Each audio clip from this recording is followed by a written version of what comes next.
Namaskar friends.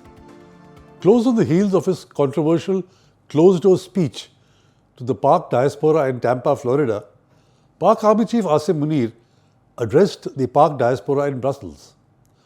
This was a far more subdued and less controversial speech.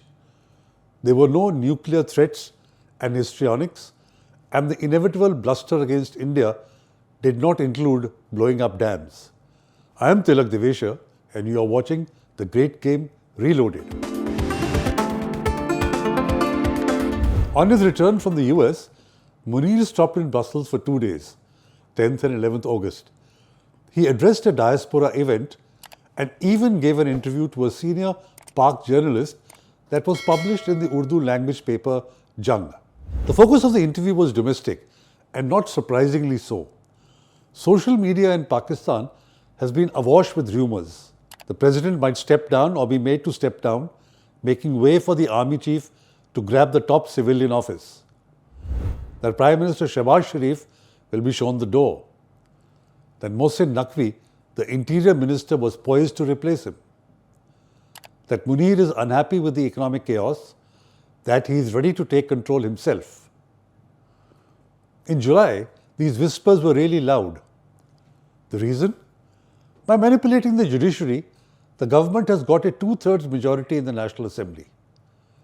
This allows it to amend the constitution. Why is this important? Because with a 2/3 majority, the army can get the constitutional amendments it wants to install the army chief as president. At present, there is a constitutional bar on a serving officer becoming president. An amended constitution would enable Asim Munir to take full control, not through a military coup, but constitutionally. Given the money Pakistan needs to stay afloat from the IMF, Saudi Arabia, China and the US, a hard coup would lead to the funding to stop. While details are not known, there are whispers in Islamabad about a potential 27th amendment. This could open the gates for the serving army chief to become president and even give the military a formal constitutional role. It could also include rolling back the 18th Amendment and diluting the National Finance Commission award that would take power and finances away from the provinces. Fueling speculation about changes in the presidency is the fact that Pakistan's top civilian and military leaders are supposed to have met where this issue was discussed. To quell such rumours, the DG ISPR in an interview to The Economist earlier this month categorically dismissed speculation regarding Asim Munir's alleged ambition to become president of Pakistan, calling such claims baseless and nonsense. Clearly, the denial did not carry much credibility. Hence, possibly, Munir decided to come in the open and deny such things himself. Thus, in Brussels, Asim Munir firmly denied reports of any leadership changes, labelling the rumours of President Zardari's removal as false and baseless. He expressed full support for the civilian government. He labelled such rumours as being against both the government and the establishment. He went on to say, and I quote, "There are elements behind this rumour who oppose both the government and the authorities and wish to create political anarchy," unquote. So no coup, no takeover, no plans to replace the civil government. Can he be believed? Or is this the usual choreography, denial first, drama later? History is not on his side. Simply put, in Pakistan, denial is not a rebuttal. It is a warning shot. When generals start clarifying or denying rumours, it usually means there is trouble round the corner. So when Asim Munir says there is no leadership change coming, well, that may be the biggest sign yet that change is already underway. Pakistan and the world has seen this script play out before. General Ziaul Haq denied coup rumours in 1977, 2 weeks before declaring martial law, and assured Bhutto on the day of the coup that nothing was amiss. General Musharraf said he had quote-unquote no political intentions in 1999 days before overthrowing Nawaz Sharif. As far as his own ambitions are concerned, Munir outlined these saying, quote, "God has made me protector of the country. I do not desire any position other than that," unquote. He went on to say, quote, "I am a soldier and my greatest desire is martyrdom," unquote. In another reality, my heart would bleed for this innocent, patriotic man. While he told the interviewer, without naming Imran Khan, that political reconciliation is possible only if there is a sincere apology, what he is supposed to have told his audience, according to a YouTube program, is that Imran Khan can try to remove him but won't succeed for the next 10 years. So much for reconciliation. There is a curious dynamic in Pakistan.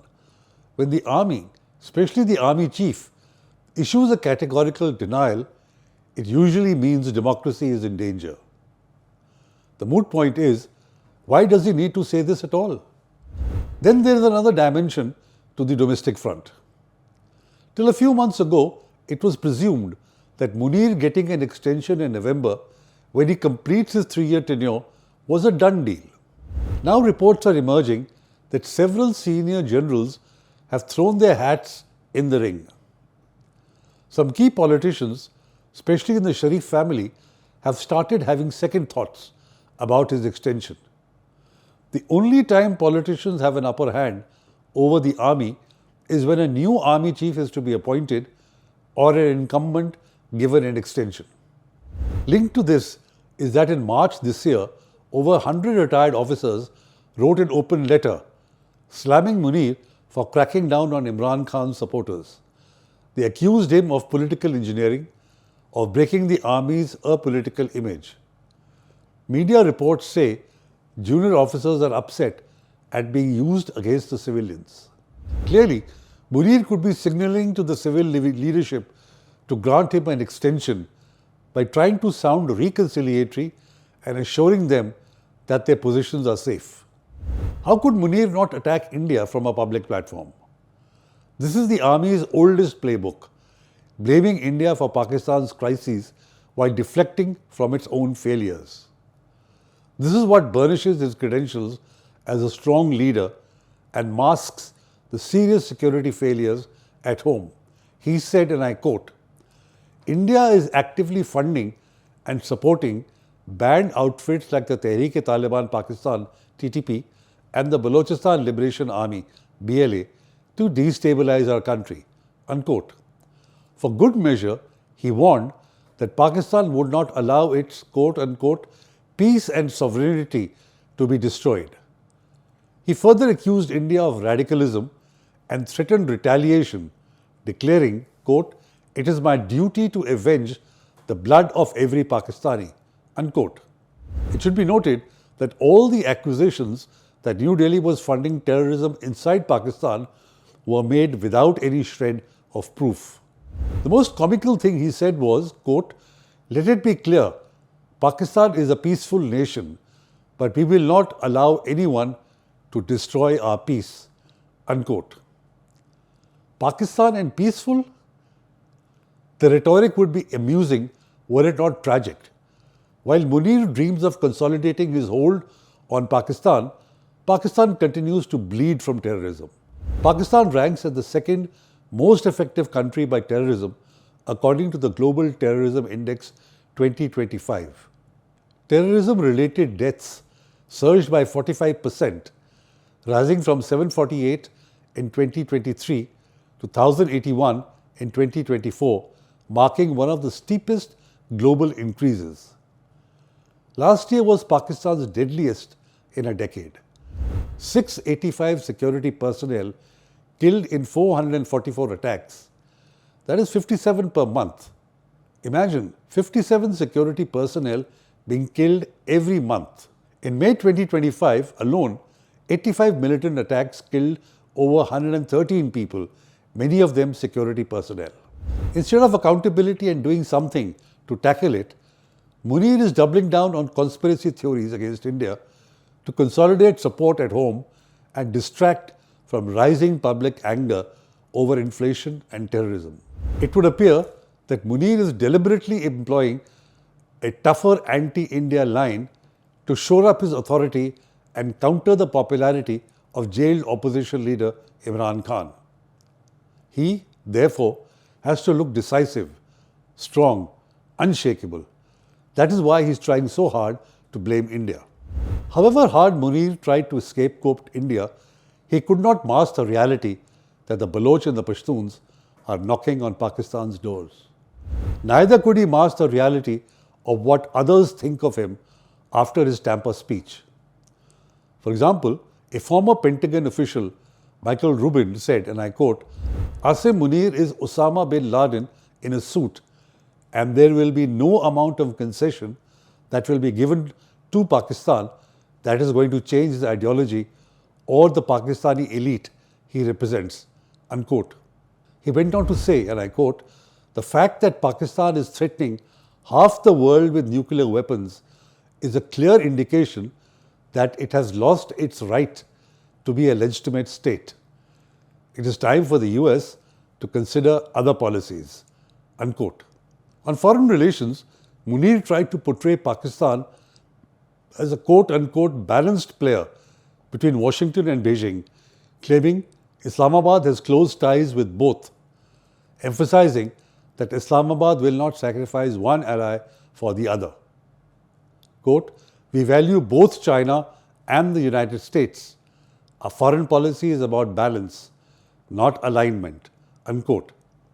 But he showed where his preference was when he described President Donald Trump's efforts for peace as genuine. He continued, saying Pakistan had taken the lead in nominating him for the Nobel Peace Prize and, quote, "Now the world is following our lead," unquote. This underlined how desperate the Pak army was to curry favor with the US, not being concerned about its credibility. I suppose Chinese President Xi Jinping will have to wait his turn for being so nominated. On the economic front, Munir said he had a roadmap to make Pakistan among the developed countries of the world within 5 to 10 years.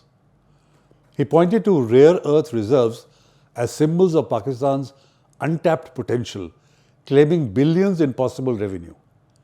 He mentioned the specific example of Reko-Dik in Balochistan gold and copper project. He said Reko-Dik alone could generate $2 to $3 billion annually, which would increase yearly.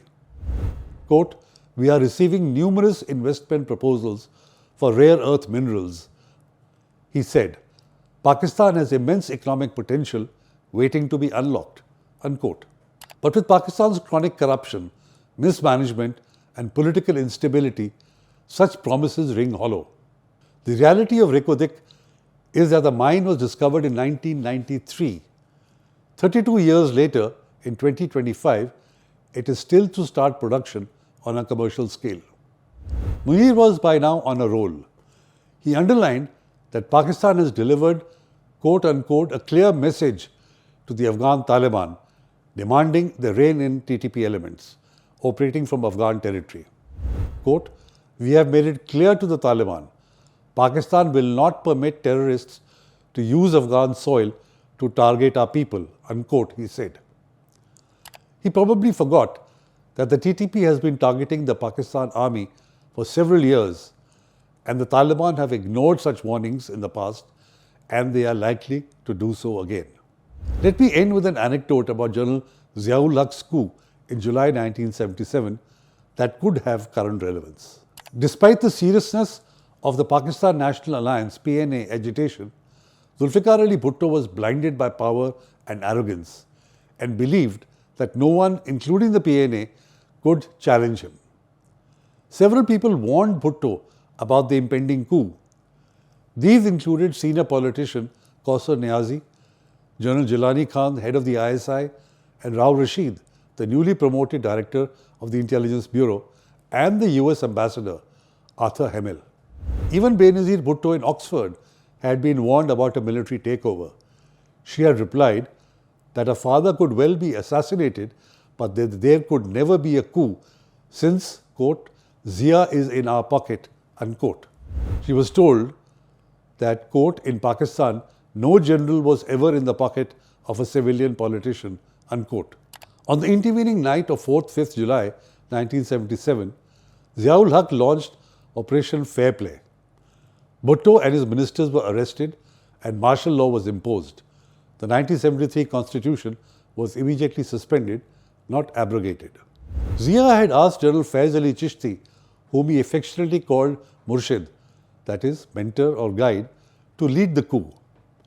Before he left to do so, Zia uttered these memorable words, quote, Murshid, mujhe mat marwa dena, unquote. That is, Murshid, don't get me killed. After political leaders had been arrested and he had spoken to Bhutto, Zia called up the chairman, Joint Chiefs of Staff Committee, General Sharif, at about 3:30 in the morning. He woke him up and told him, quote, Sir, I have done it, unquote. Done what? Came the reply from the annoyed Sharif. Removed Bhutto, replied Zia. Why are you calling me now? Asked Sharif. Zia told him that he, that is Sharif, had had experience with Ayub Khan's coup and knew the next steps to take to put martial law into effect. An irritated Sharif slammed the phone on him.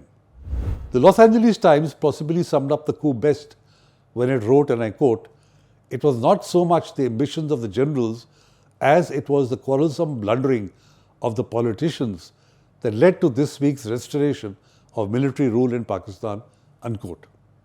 Thank you for watching. Do like, share and comment. See you again soon with another topic and another anecdote. Until then, I am Tilak Devasher. Namaskar and Jai Hind.